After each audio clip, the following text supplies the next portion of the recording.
So a lot of people ask me how I'm so positive and have such a limitless mindset and so confident.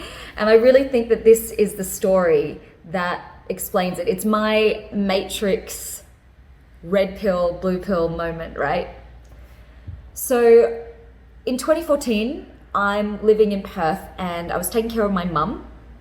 And my mum has a very rare genetic disease that is autosomal dominant. And that means that if your parent has it, you have a 50% chance of inheriting that. And when you inherit it, it becomes a full-blown disease. You don't just carry it recessively, right? So diseases like this are like Huntington's. And as a result of there being no treatment or cure, a lot of people are genetically counseled to not get checked for it because there is no cure. And a lot of people opt never to know, and that is totally fine.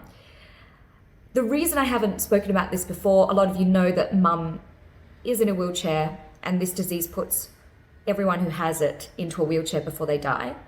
And you know she's got dementia, but the dementia is actually a symptom of the disease. So not everyone who has a stroke obviously gets dementia. People have strokes and fully recover, which is always very difficult when people say to me when mum first had the stroke, oh, my uncle had it and they'll get better. And I would have to hold this secret thorn in my heart, knowing that I knew this information that they didn't, that no, she's not going to get better. No, she's not going to rehabilitate and walk again. I have more information than you know. And I would just smile and take it in my stride. But the reason I haven't spoken about it before is obviously it can affect other members of my family. So I will not give the name of this condition. But it got time for me to get tested or make the decision whether I take the pill that would allow me to see everything laid out in front of me, or to remain ignorant of whether I had this condition or not.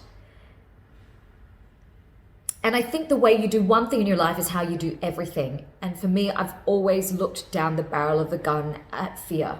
From the moment I turned 19 and I watched my dad die in front of me, I made the decision.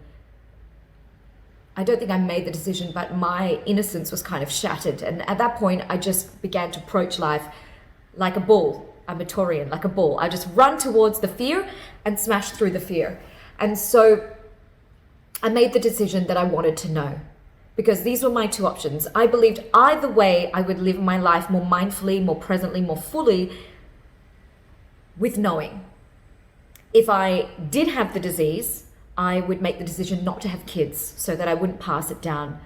I would stop saving my money like I was running away from some apocalyptic situation, and I would take more holidays, live more presently, knowing that my life with legs would be limited and I would be in a wheelchair in about 20 years from the time that I was, or 25 years from the time I was taking the test.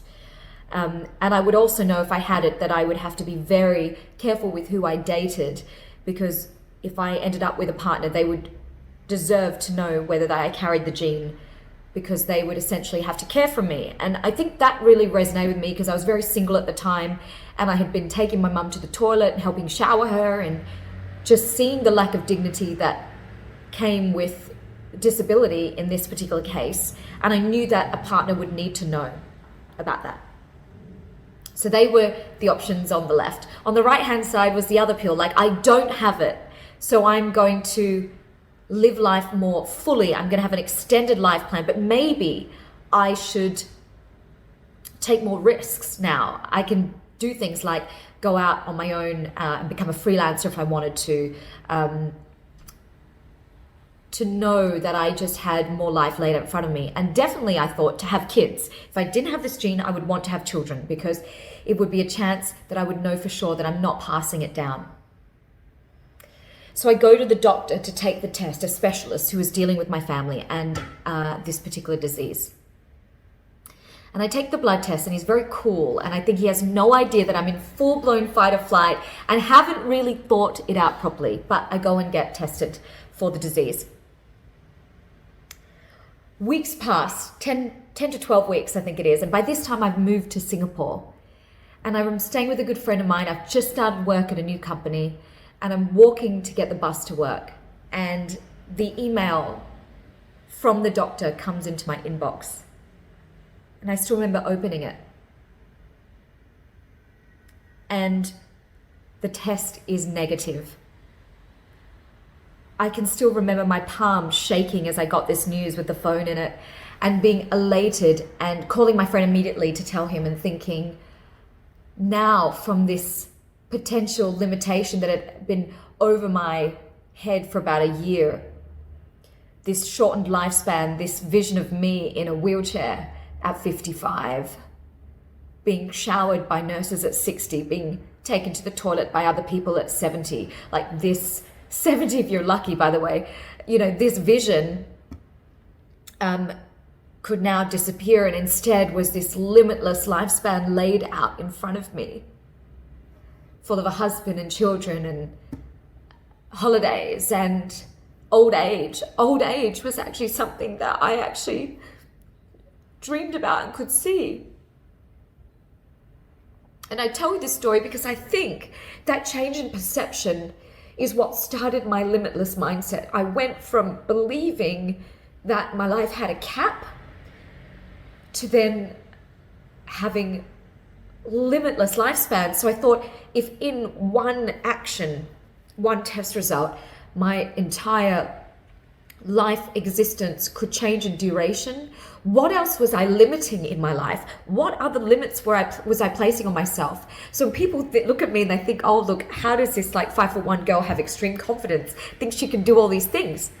I really think that I can do all these things because I understand that the limitation of, Simone, you're getting old, or you're too short to do this, or all these other things that I put in my mind, was simply just mental limitations that, as quickly as that test result could obliterate that limit for me, I could now obliterate all of those other limitations.